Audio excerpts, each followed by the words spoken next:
Good afternoon and welcome to EHC-TV. I'm Madi Codispoti with your feature interview. When prospective students begin looking at colleges, the first step they take is to take a tour of the campus. At Emory Henry College, the group of students responsible for giving these tours is the Blue and Gold Society. Joining me today is the head Blue and Gold ambassador, Amelia Terry. Amelia, how are you? I'm good, how are you? I'm good. So can you kind of start by just telling us what is the Blue and Gold Society? So the Blue and Gold Society is a very esteemed presence that we have on this campus. We actually only make up about 1% of the student population, which is a tiny number that we have here. We have the great opportunity of being able to give the tours to those prospective students. We also get to speak at student panels. So whenever we have those Blue and Gold open house days, we actually get to tell them about our personal experiences outside of the tour manual. So that's really fun to be at. And then we also get to have certain attire that comes with this. It is a paid position now, so it's very prestigious. Yeah. And can you kind of tell us how you personally got involved with this group? So I was very interested in it just by being an outgoing individual as I was going on every tour before I got to Emory's campus. But once I got here, I started to have a couple of friends that were also in the freshman class with me sign up for it, and then I just figured out who to email and I started from there. Yeah. And you mentioned a second ago that Blue and Gold Society makes up a very small population of students on campus. Mm-hmm. So kind of how do what do you look for in a prospective student ambassador?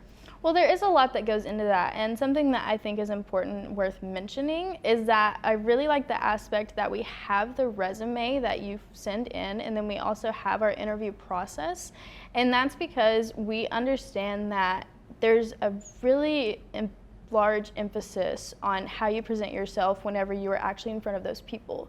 So even though we have you fill out a questionnaire and it's like, what's important to you, what are you involved in, we know that the people who can actually be that outgoing person, be that convincing person is who we want there. Yeah. And so when somebody becomes a student ambassador, there's obviously some requirements that come with the position. What are just a couple of the requirements of a Blue and Gold ambassador?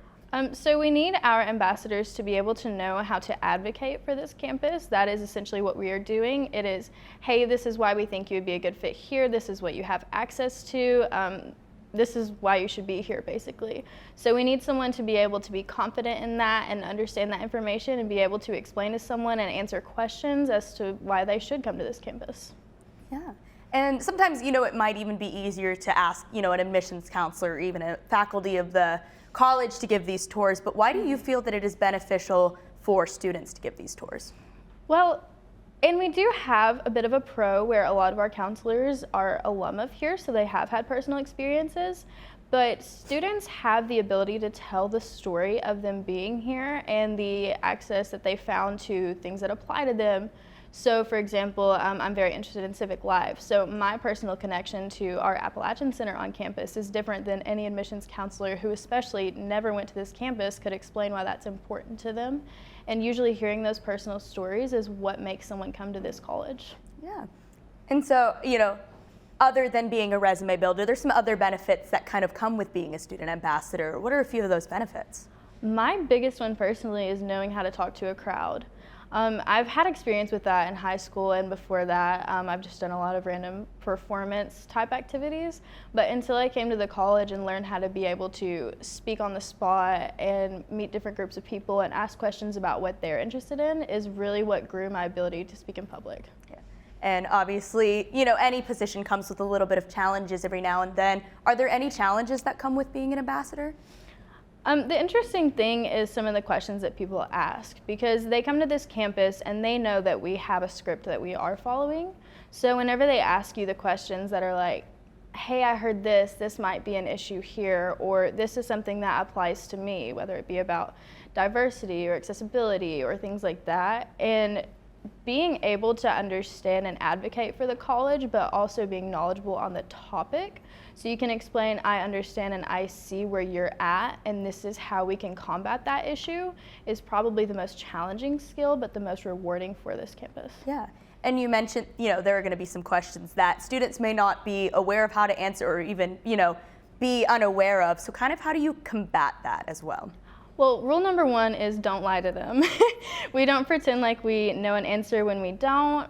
We can say, I've had this experience, but ask your admissions counselor. That is always what we do. So we don't want to be providing false information or even insinuating something that might not be the case. Yeah. And you mentioned that you're kind of new to this, but like in the last couple of years that you've been a part of this, have there been any like questions that have arisen that you were not expecting? I think the most interesting one that I've gotten recently was a question about diversity percentages on this campus, which is something that I did not know and still don't know, just in terms of whether it be ethnicity or sexuality and acceptance in the region. And I was like, to be honest with you, I don't know. I know that we have advocacy for that on campus, and it's a continuous and growth process, especially in the Appalachian region, but I can't answer that. So just that reassurance that there is that building on that topic, but being realistic in that it's not always going to be perfect no matter where you're at, I think is really important. Yeah, of course. And I guess my final question is just how does the student become involved with the Blue and Gold Society? So we do have an application process. If you want to reach out to the Career Center, you can get an application through there. You can also reach out to admissions directly, and then from there we have a Google form where you fill it out, explain why you're interested, and then we start the interview process from there. All right. Thank you so much, Amelia, for joining me today. I really appreciate it. Absolutely. All right. And that is all for our feature interview. I'm Madi Codispoti. Have a great week.